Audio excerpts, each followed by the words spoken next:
Salut à toi, bienvenue dans cette vidéo. Avant toute chose, je t'invite à rejoindre ma liste d'emails privés, premier lien en commentaire, tu as l'habitude maintenant, et à t'abonner à cette chaîne si tu es en recherche d'alternance, de stage ou d'emploi et que tu souhaites trouver avant tes concurrents, tout simplement.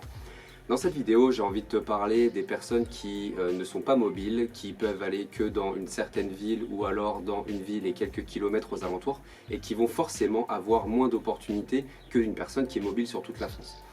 Et en fait, j'ai remarqué quelque chose, c'est que les personnes qui ne sont pas mobiles font l'erreur qu'il ne faut surtout pas faire. Cette erreur, c'est de candidater de chez soi. Si tu es mobile sur toute la France, évidemment, tu ne vas pas te rendre à Reims, à Tarbes, à Strasbourg, à Rennes, à Paris, à Lyon, en physique pour aller voir les entreprises, évidemment. Mais si tu es mobile uniquement sur une certaine ville, moi je te prends l'exemple, en 2019, j'étais à Cherbourg. Cherbourg, donc on n'y va pas par hasard, c'est une ville qui est magnifique pour y aller comme ça, mais dire c'est très éloigné du reste et en général les personnes qui sont là-bas, mis à part Caen ou Rennes, restent dans ce coin-là. Et j'avais une personne que j'avais aidée à Cherbourg qui recherchait uniquement dans le Cotentin, dans cette région-là. Et cette personne-là, je lui pose la question, mais comment tu fais pour candidater, pour aller voir des entreprises? Et en fait, elle me répond simplement que elle passe par Indeed, par Monster, par le site des entreprises. Et ça, c'est une erreur énorme parce qu'en fait, tout le monde fait ça aujourd'hui. Si tu as la possibilité d'aller en réel voir les entreprises, mais tu imprimes je ne sais combien de CV, tu essaies de faire des CV génériques et je t'explique comment faire tout ça, des CV percutants et génériques dans mes formations en ligne, mais tu fais des CV génériques, tu les mets sur le siège passager, tu prends ta voiture et tu vas faire le tour de toutes les boîtes.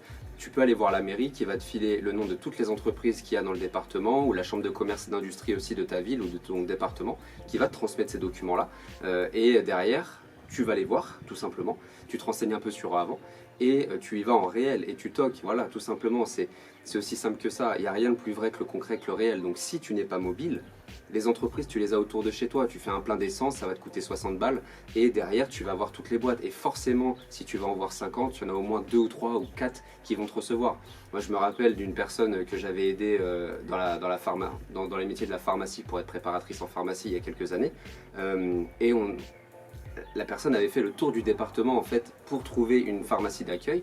Il y avait eu, je sais plus, 80 ou 90 pharmacies et en fait il y en a 2 ou 3 qui lui avaient dit oui et elle a signé son contrat. Donc oui, c'est beaucoup d'efforts, mais si tu veux des résultats, il faut que tu fasses différemment des autres. Et les gens n'osent pas aller en réel, ont peur. Donc si tu n'es pas mobile, prends ta voiture, fais un plein d'essence, tu te renseignes sur toutes les boîtes qu'il y a autour de chez toi, sur leurs besoins aussi potentiels par rapport à ton métier et derrière tu vas les voir, même si tu n'es même pas obligé de les appeler, tu vas à l'accueil. Il y a des techniques pour accéder directement au directeur et chanter l'accueil, mais ça c'est encore autre chose. Mais tente ta chance, il y en a forcément qui vont te recevoir, il y en a qui vont te recaler, tu vas te faire bâcher et c'est tout à fait normal. Voilà. Et même dans tes candidatures futures, tu vas aussi te faire bâcher. Mais il y a des entreprises qui te diront oui, c'est ça la mentalité en fait. Donc si tu n'es pas mobile, bouge-toi, va en réel, va voir les entreprises, prépare un pitch, tu te présentes en 1 minute.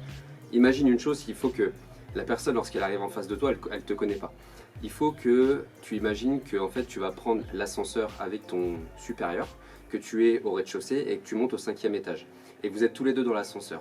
Il faut que dans ce laps de temps entre le rez-de-chaussée et le 5e étage, il ait compris qui tu es, ce que tu fais, ce que tu peux apporter à la boîte et que toi tu ressortes avec sa carte de visite. C'est un petit peu ça l'idée. Donc il faut que tu prépares un pitch à ce niveau-là, mais derrière, bouge-toi. C'est vraiment ce que je voulais te dire dans cette vidéo. Si tu es une personne qui est très peu mobile ou alors sur quelques kilomètres autour de chez toi, prends ta voiture et si tu n'as pas le permis, tu prends le tram, tu te débrouilles, tu demandes à un pote ou à une collègue, enfin une ancienne collègue du coup, de t'emmener, tu te débrouilles si tu veux avoir un job, une alternance ou un stage, de toute façon tu dois t'en donner les moyens et tu dois trouver des solutions, c'est pas compliqué. Donc si tu veux atteindre ton objectif, tu atteindras ton objectif, ok? Donc fais les choses, bouge-toi, surtout si t'es pas mobile. Je te ferai une vidéo bientôt sur les personnes qui sont plutôt très mobiles, à l'inverse de ce que je te dis là. Et puis en attendant, passe à l'action et je te souhaite une bonne journée. Ciao!